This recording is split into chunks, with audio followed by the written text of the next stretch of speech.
proposed NASA funding cuts and tracking hurricanes from space. You're listening to Are We There Yet?, the radio show exploring space exploration. Hi, I'm Brendan Byrne. The Trump administration released its budget plans for NASA, cutting nearly 25% of the space agency's upcoming funding. Programs like Mars Sample Return, the Space Launch System, and Orion spacecraft, and so-called green aviation spending would come to an end. We'll speak with the Planetary Society's Casey Dreyer about this proposal and the future of NASA science if the plan is approved by Congress. Then, we're less than a month away from the start of the Atlantic hurricane season. With new technology, there are many ways to track these massive storms, including on and off our planet. We'll speak with the National Oceanic and Atmospheric Administration's Matt Rosenkrantz about how the agency monitors severe weather ahead of the upcoming Atlantic hurricane season. That's ahead on Are We There Yet? A new budget proposal from the White House will cut about a quarter of NASA's budget, if approved by Congress. The biggest budget cuts are to NASA's science divisions and legacy human exploration projects. According to the budget document, the cuts are aimed at beating China to the moon and getting the first humans on the surface of Mars. With these cuts, leading science organizations and advocates alike are voicing their concerns over just how devastating they would be for NASA science. In a letter to Congress, the Planetary Society and its partners outlined opposition and how the proposal would cause, quote, immediate and irreparable damage, end quote. Here to talk more about the budget plan and how it will impact the space agency is Casey Dreyer. He's the Chief of Space Policy for the Planetary Society.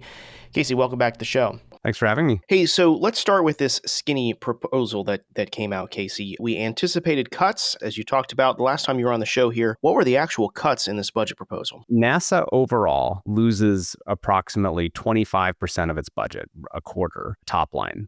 Now, most of that is on the shoulders of NASA's science activities, which would get an astonishing 47% cut year over year. The rest of it was distributed among a variety of other core NASA activities, including cutting a third from ISS operations, cutting money from roughly a third from NASA's kind of mission support overhead, that's salaries and infrastructure costs, and then cutting space technology in half, canceling Artemis components, SLS and Orion after Artemis 3. Before we dive into what the implications of those budget cuts may be, I want to get a sense of do we know the reasoning or the motivation that the Trump administration put forward with these cuts? What's the explanation for a cut as drastic as you've described? They gave some, and this is the essence, I guess, of the skinny budget. This is basically a page and a half, a table with some text next to every major cut. So it's a little bit, but it's really not that much, mainly pointing out using very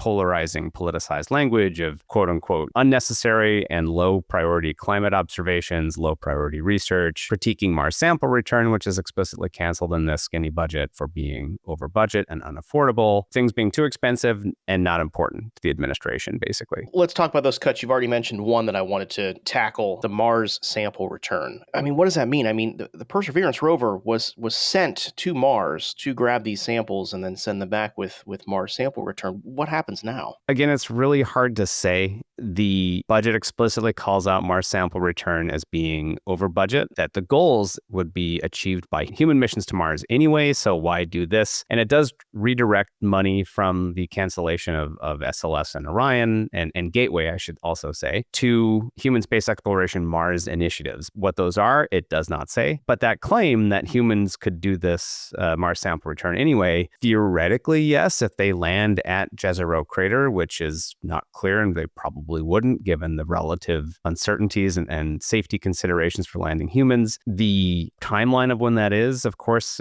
critiques MSR for not returning samples until the 2030s. There's just no way that humans will get to Mars and back by the 2030, on a sooner time frame. I mean, the idea is essentially that by adding the orders of magnitude more complexity and cost required to send humans to Mars, you will actually be a more efficient and faster return of samples. Does not make sense to me. But that is in a sense that, at the moment, what this implies is that those samples will sit on the surface of Mars indefinitely. You did mention that that money did go into human space exploration, though. It got a boost. Can you talk about what is getting bolstered by moving this money around? I think it's a $650 million boost. Well, I think the important thing here is that it's not a boost, actually. It's misrepresenting what it's doing because it cuts $880 million from other human exploration systems. So human exploration overall still goes down by over $200 million. It says $1 billion of new investments, it says, for Mars-focused programs. What are those? It doesn't say. It's not clear what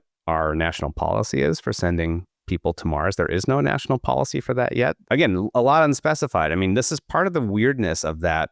We don't have a confirmed, as we're recording this, we do not have a confirmed NASA administrator. We don't have a National Space Council. We don't have an updated national space policy. But this budget seems to suggest that there is some sort of national policy that just hasn't been shared yet. And even though, on $1 billion, sure, that's real money, but it's really not enough to get you anywhere close to Mars, right? We're spending right now $3 billion a year on the Artemis human landing system private components, right? To SpaceX and Blue Origin. $1 billion a year is what we spend just on the ground operations for the International Space Station that has been up there for 30 years, right? $1 billion is less than what we spend on space technology. It's in the scheme of spending, not that much. And so it's moving money that is being used for other programs right now into what is at the moment a relatively ill-defined Mars program. But I think the distinction here is that it's unclear what it's doing. It's unclear how the money is going to be spent. And there's some serious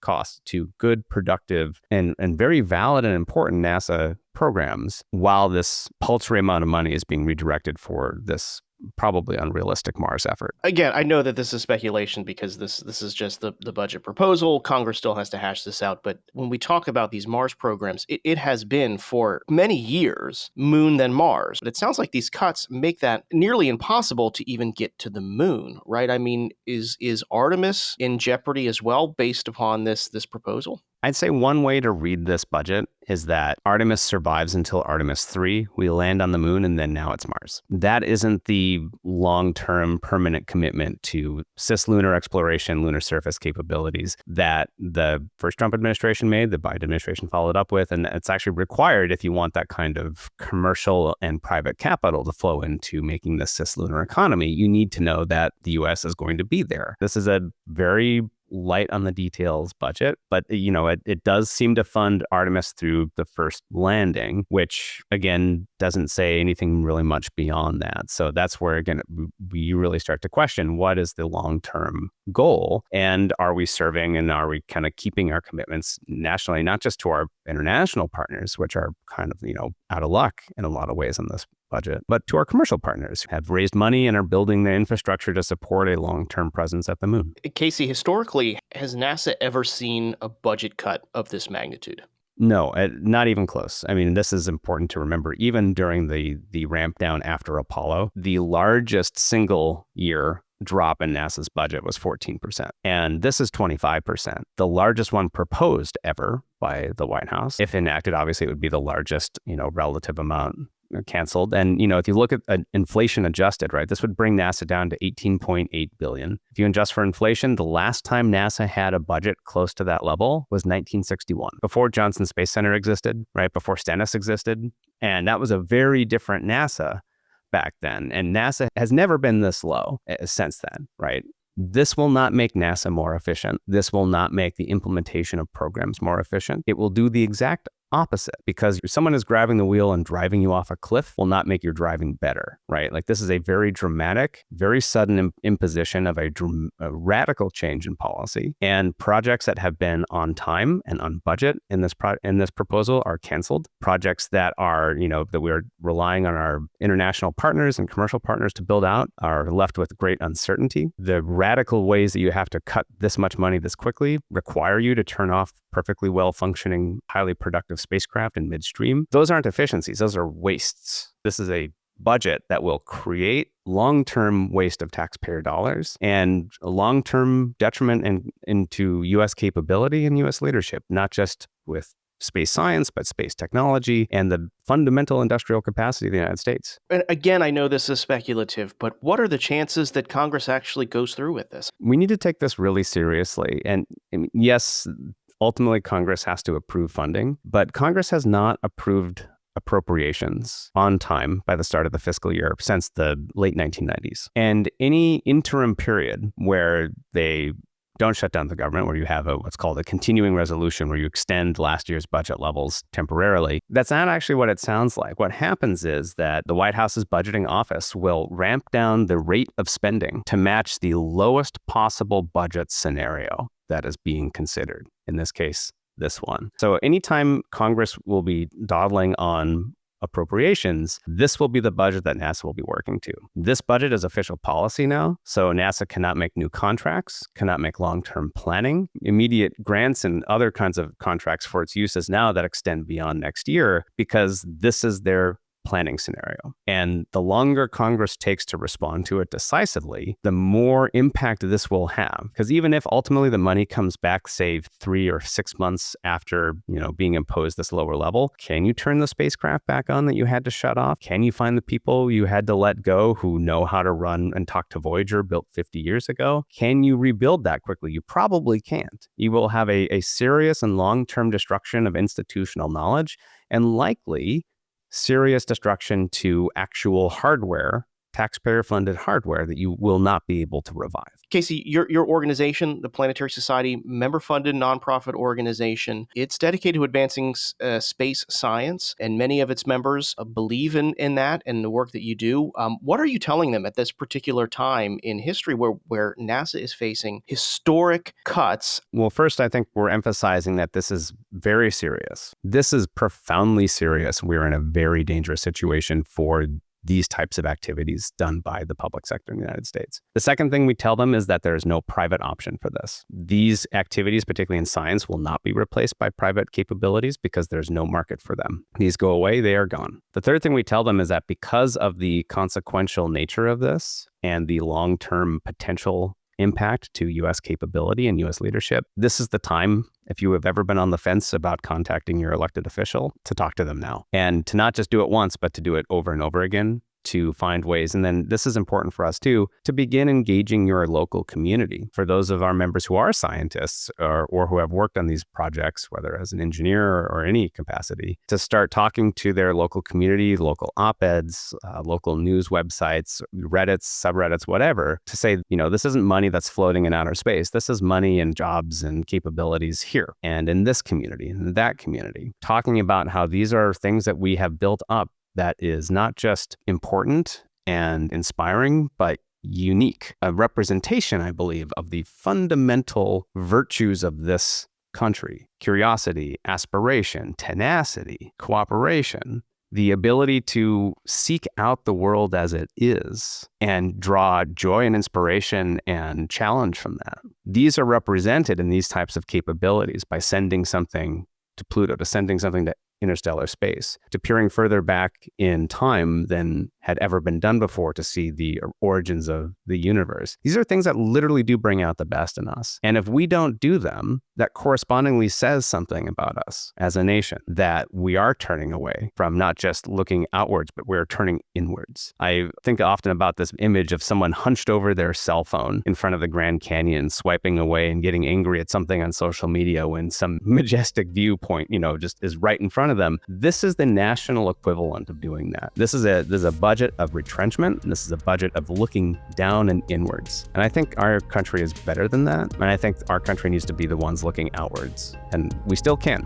And that's if we will not go down without a fight on this. Casey Dreyer is the Chief of Space Policy for the Planetary Society. Casey, thanks so much for joining us. Thank you.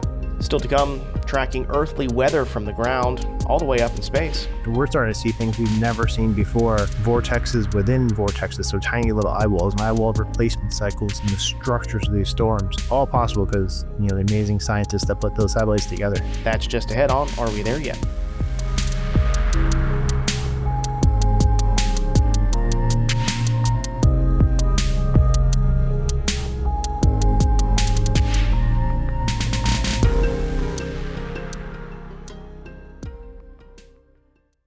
You're listening to Are We There Yet? I'm Brendan Byrne. Before we jump into talking about the weather, we want to let you know that here at Central Florida Public Media, we're in our spring fund drive, and we need to hear from you.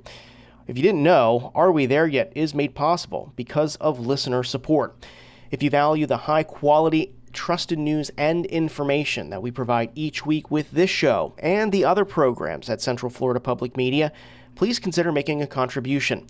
Do it by calling 1-800-785-2020 or go online at cfpublic.org. And thanks. Now, how do we track giant storms like hurricanes from space? The National Oceanic and Atmospheric Administration, otherwise known as NOAA, collaborates with NASA on several science-based missions, including the geostationary operational environmental satellites that help track earthly weather and space weather above Earth's surface. These satellites provide a lot of data for scientists, and these images help with forecast predictions to help prepare people for a major storm like a hurricane. Our producer, Marion Summerall, spoke with Matt Rosenkrantz, NOAA's lead hurricane seasonal forecaster, about how the science agency studies major storms and how we can prepare for the upcoming Atlantic hurricane season that starts next month. Here's part of that conversation now. Matthew, welcome to the show. Yeah, it's good to be here. Tell me a little bit about the hurricane research that happens off our planet, maybe a little bit above our planet. We will have wind-driven kind of drones that go out, and they're called sail drones, and they will sail into the hurricanes. Got buoys that also drift around. And then you move up to where you've got the hurricane hunters, my colleagues that fly into the hurricanes. And we've got even higher than that, NOAA flies G4s, which fly up, 40, 50,000 feet up into the top of the storms and drop in instruments that take measurements as they fall. And then even higher than that, right up to the satellites. Polar orbiting satellites are much closer to the surface of the Earth and kind of orbit the Earth, a couple times a day. And then way out there at 22,000 miles, we've got the geostationary satellites that are above the same point on the Earth all the time, and they take a picture every minute or 5 minutes of the full Earth that they can see. And some of those satellites you mentioned, I mean, we're getting some incredible photography. Yeah, there's amazing pictures where you see, they're kind of some of my favorites, and even why I kind of got into looking at hurricanes in the first place was they just look so incredible on satellite image. It's a beautiful, but it's destruction underneath it, and it was so captivating to me as a young person that made me want to get into meteorology and get into this, and that was since like the 8th grade. And the satellites do paint amazing pictures of them, right? Like they capture that image every minute now for sectors of the planet, so we can zoom in and take amazing pictures, like 1 kilometer resolution, and every minute, so we can really give the forecasters a ton of information about the minute by minute changes in the centers of these storms. And we're starting to see things we've never seen before. Vortexes within vortexes, so tiny little eyewalls and eyewall replacement cycles and the structures of these storms. All possible because, the amazing scientists that put those satellites together. While these images look incredible, right? These pictures provide a lot of information. What kind of information? I mean, what are we able to learn from a satellite image of one of these massive storms? Yes, it's a sensor that looks like a photograph, right? That looks kind of like what your eyeball might see because that's what we make it look like. But there's also a ton of data behind that, the infrared spectrum behind it. It can see things in spectrum and in wavelengths that the human eye can't see because that's, there's material scientists who engineered that stuff. You can see where the thunderstorm clusters build, how fast they're building. The density of lightning strikes now. That's something we have only in the latest version of the geostationary satellites. So you can see like bursts of lightning, and then 8 hours later, you see the storm intensity go up by 20 knots because that convection kind of reinvigorated the storm. From the lower orbiting satellites, we'll see eyewalls and the centers of the storms that are not round. They're more like hexagonal, sometimes they're square. And there's research going on into, does a transformation from a hexagonal, which has 6 points, to a square, which has 4 or 2, or, does it go from the less points, the worse it is, the less stable it is, to more points where it's closer to perfectly round? Is that a more efficient structure? Is there something in between? And then can we even model that, right? So there's not only like what it looks like from space, but then you can also, because of the ability to do the things and measure it with things that look like pictures, but also what are called the imagers and the sounders that give you the vertical profile of temperature that can then be ingested into the models that we run. So for like the MSU-A and MSU-B, the microwave sounding units, it can tell us like the vertical distribution of moisture in that storm. So really what kind of environment is that storm in to rapidly intensify to kind of keep cruising as normal, or is it going to be in a tough environment? That storm might kind of fall apart. And the more years of this data we have, the more we can fine tune how those measurements turn out in the real world 24, 36, 5 days later. Right. And then it helps, obviously people get prepared. You're in the know. Just from what you said, I mean, these new ways of monitoring these storms from satellites to even some of you mentioned, like you have your friends flying into the storm, which I think is wild. I'm like picturing, actually, I know it's not a hurricane, but I'm picturing the movie Twister of like them driving. I mean, it's revolutionary. Yeah. I mean, right from the satellites we launched in the 60s and the first real good weather satellites in the mid 70s, it kind of showed us actually that up until probably the mid 70s, we were undercounting the number of storms that's out there. And now we have satellite data and things that are so good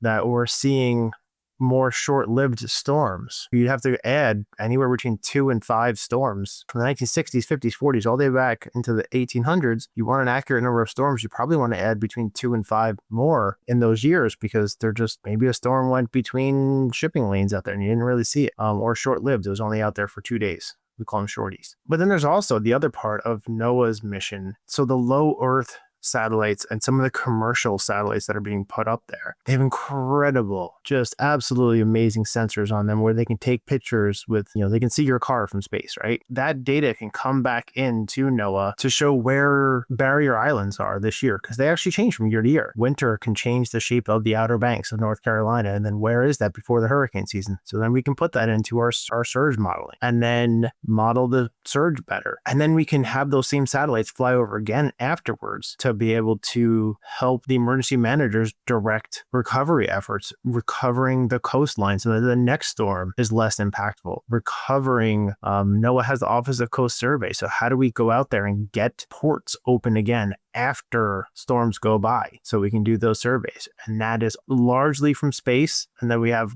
aircraft that fly with downward looking cameras and sensors that fly. So, the space from, 15,000 feet on up to 150 miles, right? It's just, we can have tools there that really let us try and keep everyone safer. When something happens, recover everything as fast as we can. And Matthew, while we're talking, we're in May right now. This season is just around the corner. For a lot of people, it can be a little bit more of a scary time. I know that NOAA's annual hurricane outlook will be released in the following few weeks, but I want to talk about some of the underlying factors that you think will be the most impactful in this upcoming hurricane season. Yeah, so last year we ended up with 18 tropical storms in the Atlantic. 11 of them became hurricanes. Usually it's about 40%.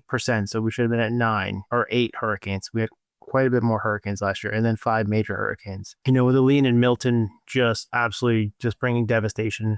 Beryl before that with the earliest category 5 on record. So last year had some major high points. It also had some quiet points. End of August, we are very busy late September and then through October, but right during the peak of the hurricane season, was kind of quiet for a couple of weeks. So you get those fluctuations within the season. So that's why we want people to start preparing now, because it could be an early season. And like we had with Beryl last year, and then you might not hear so much for a little while, but you don't want to get caught without being that preparation early in the season. And then if you don't use it till later, well, you had it and it's less stressful to run out and grab it later. Things we always look for every year, and I'll talk about specifics, but things we look for every year is kind of, are we in a kind of multi-decade high or low activity era, which we're in a high activity era now, and the sea surface temperature in the Atlantic support a high activity era that's ongoing. And usually those take about 18 months to flip. So we haven't flipped now, so we won't flip for this season, right? We'd start to see something kind of this year if we're going to flip for next year, but it would stay through this year, and we're not seeing that yet. Status of El Nino is the next biggest thing. Right now, we're in an ENSO neutral condition, so kind of right in the middle, and that is the current forecast for ENSO neutral with a greater than 50% chance of being neutral through August, September, and October, which is the core of the hurricane season, makes about 90% of it. I'm talking with the team here that are the experts in monsoon forecasting. because we're looking at the West African monsoon and the strength of that. That is a huge factor in the numbers of storms that form in the Atlantic. That we think that's one of the contributing factors why it went so quiet last year, is because the West African monsoon went so far to the north in Africa. There was rain in parts of southern Libya that hadn't seen rain in 40 something years. The way that plays into hurricanes are there's waves in the atmosphere that move from east to west across Africa. And then when those move out over the warm waters of the Atlantic, if those waves are strong, they will survive and form the seeds of hurricanes. If they are weak, typically they just kind of fizzle out and you don't get the storms. If they interact with too much dust in the air, which is only measurable by satellite, right? So that's kind of one of the things that's kind of changed in the last 20 years is that appreciation of the African air layers or the Saharan air layer and the amount of dust in the air.